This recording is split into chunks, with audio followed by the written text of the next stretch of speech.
We got to work. And I'm going to pledge to you, all of you here, that we're going to work together to build a party. You can have the numbers. And I'm talking to us as blacks. We can have the numbers. But if we don't have the vision, the work, and the commitment, we have nothing. We have nothing. As I told you this morning in order to call for session, we got to get people who are willing to work, and we got to help everybody. I told you this morning, when we elect folks to the executive board, we got to be sure, we got to be certain that whites have their fair share in this part and at the executive level. This is what we got to be doing to build this party. We got to be willing to travel. We got to be willing to speak out. We got to be willing to stand for all the principles which this Democratic Party stands. And there are some resolutions we're going to be passing out and are passing out. And we want you to get behind these resolutions. And let us join hands to build this party. And there are some vacancies on here today that we're going to offer motion to carry some of them over, but we're not quite ready yet. We got to be certain that the people we're going to put in these positions, first of all, that we got them available. Secondly, we got to be sure that we put them together and with much unity as we possibly can. So when the motions are made, I'm going to offer a motion to carry some of them over. We're going to ask for your help in doing so. Let's move to the new business. Now, you have already heard the names of the at-large members. Those come from our minority caucus, and you've adopted all the reports. So we now have our at-large members. We'll move to the district vacancies. Yes, sir. I am. No, you come right here. No, come right here. Anybody at the head table making a motion today, because it will take you too long to get to those microphones, come right here.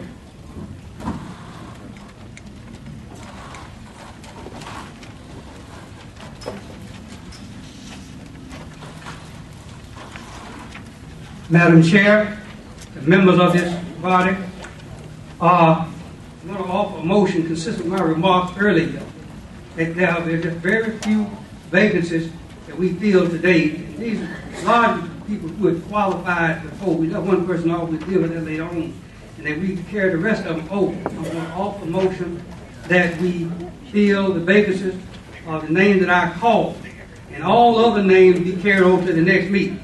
No. No. You let me make the motion first, and then I got to make the motion first, and then you got to do what you want to do. But I'm going to make the motion first. The name that Madam President, I want to place in nomination are Kathy Happ, Wade Lipton, Donna Wilson Smalley, Nikita Blockton, David Russell, Teresa Bettis, and Cecil Gardner.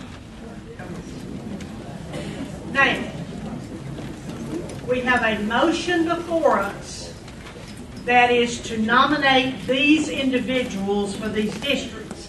The floor on all nominations today, the floor will be open for additional nominations for these districts. Now, does everybody understand that? No. There has been a person nominated in certain districts here.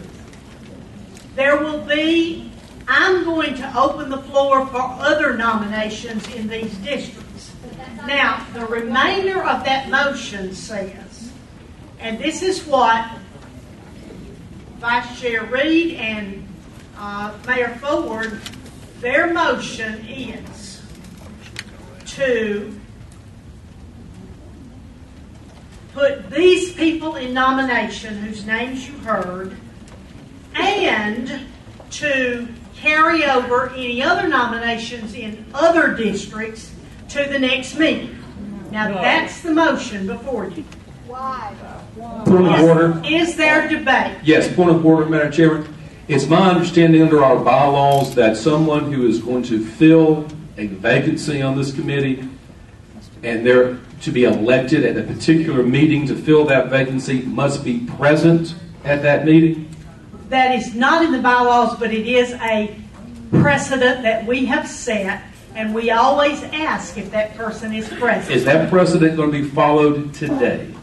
I intend to follow that unless someone makes a motion otherwise, because that is the practice that we have followed for at least 2 or 3 years. Then I would ask the names that have been heretofore read again, and those people, if they are present, to please stand so the entire committee can see who they are and if they're here.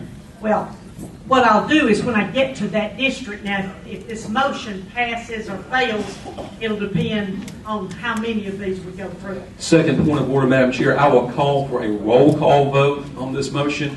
And pursuant to Robert's Rules of Order at the 11th edition, a roll call vote is a vote in which the roll is called in alphabetical order except that the presiding officer's name is called last.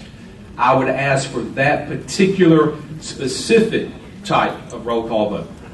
The chair is going to rule you out of order because I appeal to parliamentarian then. We take no secret votes in the Democratic Party. This is not a secret vote. For those vote. of you who are brand new, what we do is when we get ready to vote on motions that involve people or whatever, we have a standing vote where you are counted in each, for example, in candidate races, each candidate gets to appoint counters. So everyone is able to see who's voting for whom. Madam Chairman, I'm not calling for a secret vote. I'm calling for a roll call vote where a name is called and that person whose name is called stands up and says yes or no. That's the definition of a roll call vote under Robert's Rules of Order, and that's what I'm asking for. In the essence of time, I'm ruling you out of order because... I appeal to the parliamentarian then. Okay. You have appealed the decision of the chair. Yes, ma'am. Okay. An appeal has been made. You've heard his statements. You've heard my statements. All of those in favor of all those in favor of sustaining or agreeing with the chair, please say aye. Aye. All opposed, please say no. No. Okay?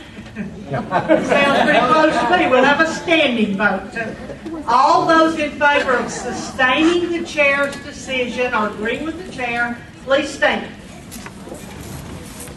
All those opposed to the chair's decision, stand up. Okay? You have sustained the chair's decision. Thank you. Let's move forward. There is